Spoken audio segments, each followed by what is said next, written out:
கோவிலின் அருகினில் கூடிய கூட்டங்கள் தலையா கடலாலையா குழந்தைகள் பெரியவர் அனைவரை இழுக்கும் குமரன் அவன் கலையா கோவிலின் அருகினில் கூடிய கூட்டங்கள் தலையா கடலாலையா குழந்தைகள் பெரியவர் அனைவரை இழுக்கும் குமரன் அவன் கலையா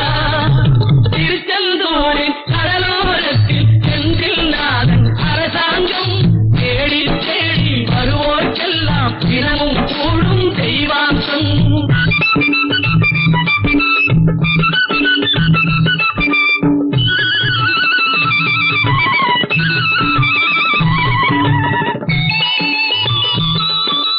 மங்கையரின் குங்குமத்தை காக்கும் முகம் ஒன்று வாடுகின்ற ஏழைகள்